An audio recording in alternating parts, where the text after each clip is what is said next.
Crimea is on fire right now, literally due to Ukrainian drone and missile strikes, giving brand new meaning to the phrase Russian tourist hotspot. But if you can believe it, this is hardly the worst of Crimea's problems, because as of today, the entire peninsula has effectively been cut off from fuel. This is a dystopian situation for any modern society, and it goes far beyond just people having gasoline to drive their cars. That's actually just the most visible symptom. But gasoline is quite literally the fuel that drives modern society. And there are many repercussions from having enough electricity to having enough groceries in your stores, and the list goes on and on and on. All problems that Crimea is now facing, which are getting worse and worse every single day, with no signs of getting better. And this is not just propaganda. In fact, this is now the official Russian narrative, and I know that's usually propaganda, but in this case, they're actually kind of telling the truth. Because today, the official Moscow-installed person who is in charge of what they call the Republic of Crimea went on camera to say that they were having to halt all gasoline sales to anybody who is not in the government, meaning primarily, of course, members of the Russian military. Individuals and businesses, well, they're just out of luck, because there is simply no gasoline to be had.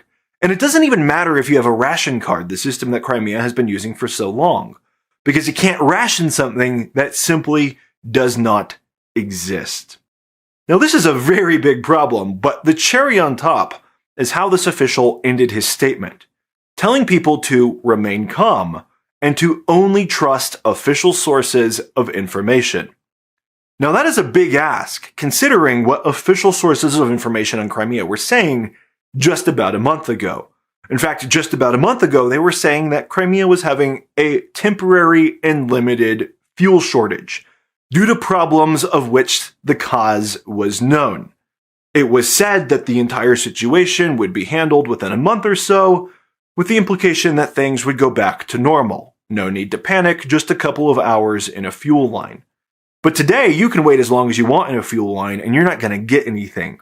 And now, instead of giving a month-long timeline like they gave a month ago already, they're now saying that the current situation will remain in place for an undefined period of time.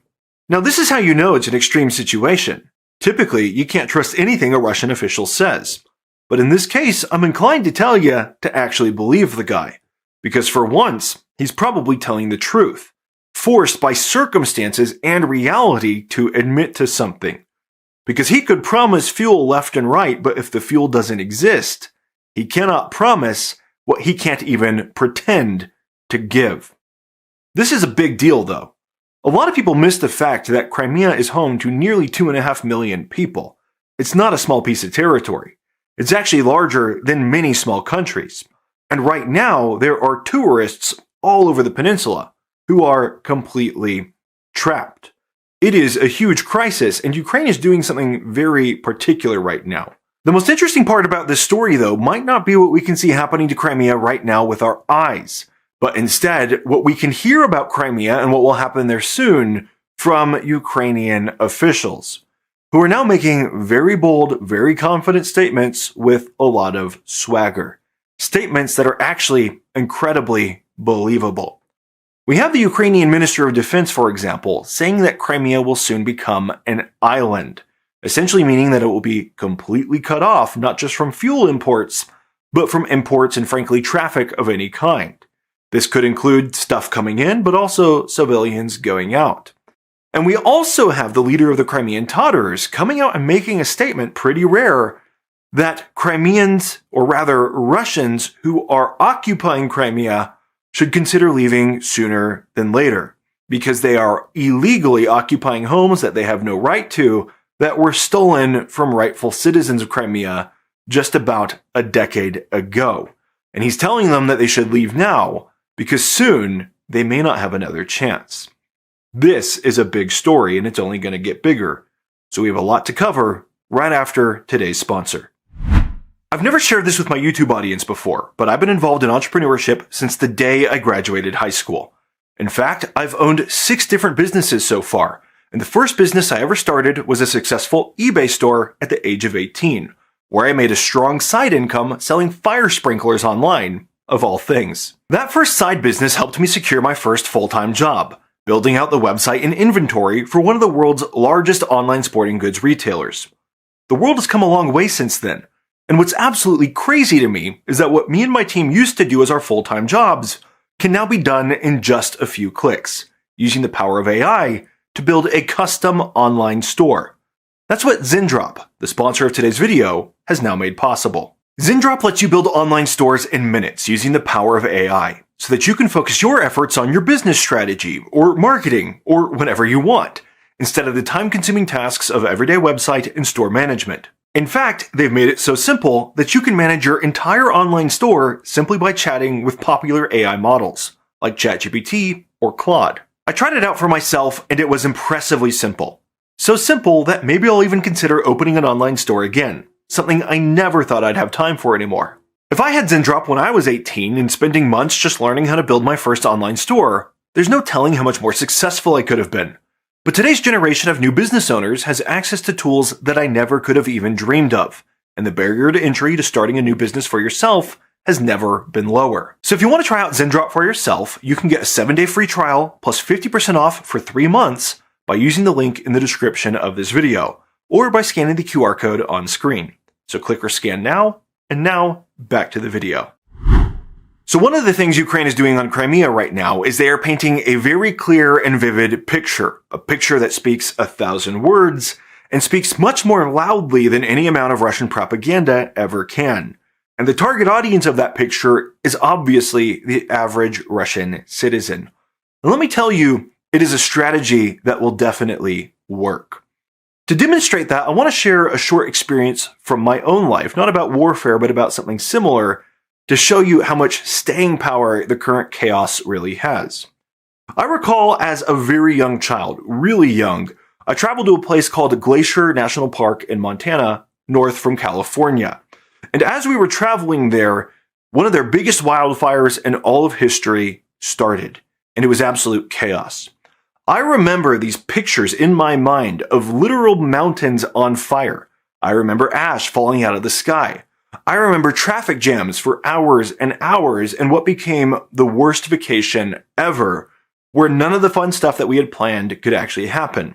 And I remember seeing the fire trucks go by me on the highway from so many different states. Utah, Idaho, Oregon, even New Mexico, Arizona, California, all going north to Montana to try to manage this chaotic scene. Now that was just a wildfire, it was nobody's fault, these things happen. But what's happening in Crimea right now is very similar for the hundreds of thousands of Russians who are still traveling there for vacation. Because Russia is so intent on maintaining their image that they have actually refused to give a travel advisory officially warning people not to go there. And because Russia has told everybody that the war is really no big deal for years now, and that Ukraine is actually a weak opponent that they could easily crush if they wanted to, a lot of Russians are not understanding the danger, and they're just traveling to Crimea, believing that any signs of chaos in Russian territory are just propaganda. So as people go, they're going along these roads, and eventually they'll encounter burnt-out fuel trucks because Russia can't clear them fast enough. They'll encounter drones potentially flying over their heads, and they might be afraid of whether or not these drones are going to strike them. And if they still continue despite this, or if they take a different route, or if they took a different route to begin with, and they do ultimately arrive in Crimea, they are met by a scene that is becoming increasingly dystopian. People are pushing around their vehicles instead of driving them. Grocery stores are running out of food. There are rolling blackouts, and this is just the tip of the iceberg. They're having a picture painted for them by Ukraine, a picture that if they can ever get home, they will take home with them. And Ukraine is doing this really brilliant thing of getting Russians to realize across the entire country how costly and how dangerous this war actually is, undermining a kind of implicit agreement between the Russian government and its people, that if they would support the war, and if they would send their soldiers with high paychecks to die, the average citizen at least wouldn't be touched, and they could go along their daily life, and they could vacation and work as usual, No harm, no foul, just a minor inconvenience. Just don't involve yourself in politics. It really, really doesn't matter. That is one of the statements Ukraine is sending, but they're also sending a simultaneous statement that I've long thought they were doing implicitly, but now they are actually explicitly making this statement, telling the Russians who have occupied Crimea that it is time to leave. Literally, not just with their actions, not just by bombing the military there, they are literally telling the Russians to leave now because they might not have a chance soon. For a long time, I've talked about how Crimea has this one connection that Ukraine hasn't actually fully taken out yet, although arguably they probably could, and they've demonstrated that in several different ways. This is the Kerch Strait Bridge that connects Crimea to mainland Russia. And I've long said that Ukraine has kept this bridge intact because at some point, if they ever wanted to do an offensive on the peninsula, they would first need to clear most of the Russian population out so that they would not have a humanitarian crisis on their hands or a crisis that Russia could use for propaganda purposes. This is consistent with Sun Tzu's strategy: leave your opponent, leave your enemy a golden bridge to retreat across. A time-proven strategy that when you're going to fight an opponent, you don't want them to be backed in a corner, because when you're backed in a corner, you'll fight really hard. But if you have a way to escape, most often people will actually take that. Ukraine has left an escape route open for Russian citizens to clear off from Crimea, and it seems that they're now increasingly prodding them to take that escape route. Now, all of this is, of course, making Russians very nervous. In fact, more nervous than I even thought was possible. We're now actually seeing Russian war bloggers, people who are definitely on Russia's side and who have an incentive to portray Russia as strong as possible, warning that Ukraine could be planning an invasion of Crimea soon. There's literally Russian war bloggers warning of an imminent Ukrainian amphibious invasion of Crimea, or at least the possibility of it. Whether or not that's actually militarily feasible is not the point. The point is the panic that's actually being created among Russian supporters right now because of what's happening on this peninsula. What's happening to Russian territory proper, at least what they view as Russian territory proper. And it's a genius demonstration of Ukraine's true power in several different ways. First of all, it shows that Ukraine does have the ability to dismantle the image of Vladimir Putin in the minds of the Russian citizens if they're given enough time. A lot of people will know that Crimea is actually sort of how Vladimir Putin built his legacy in the minds of the Russian people, or at least one of them. A lot of people were really excited when Vladimir Putin invaded and annexed Crimea, essentially without firing a shot, with very limited military action, because there was nothing the Ukrainians could do. They were in the midst of an electoral crisis. It was a big deal. Vladimir Putin loved that glory, and he loved it so much that he tried to invade Ukraine again, and that's where we are today. But Putin's legacy is largely tied to the peninsula of Crimea, again, a Russian vacation hotspot that he brought back into the empire. Ukraine is now demonstrating that they can humiliate Vladimir Putin by pressuring the place that he has long tried to portray as untouchable, something that Ukraine could never get. In fact, this desperation to show the strength of Crimea has been shown throughout the war. For example, Ukraine throughout the war has taken out countless Russian air defense systems on Crimea, systems that really haven't done much, and Russia has always replaced those air defense systems, even though strategically they'd probably be better off in other places. But Russia has felt the need to do this because they have to project that they're at least trying to protect the peninsula of Crimea. Because if people see that the military presence there is degrading, they'll start to make connections that are inconvenient for the Kremlin. Connections that are now currently actively being made.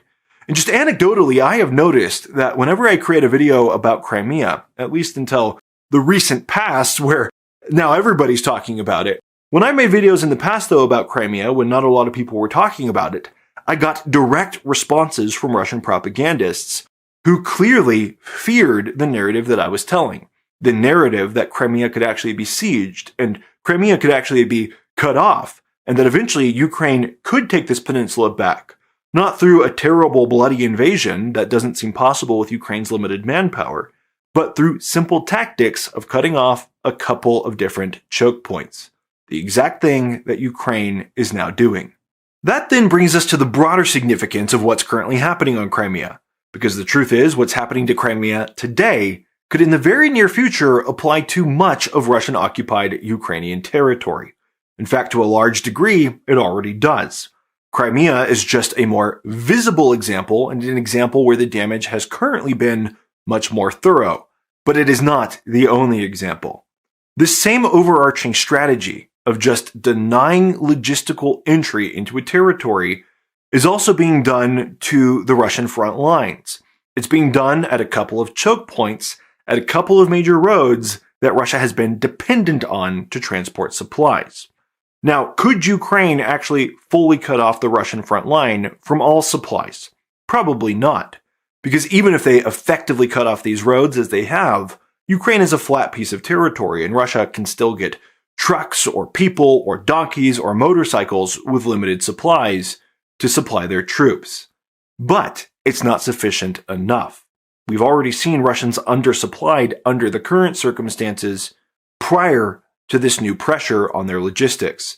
The new pressure on the logistics will only make that worse. And the reality is, if you're a Russian soldier, you cannot fight if you don't have fuel, if you don't have food, if you don't have drones, if you don't have ammunition.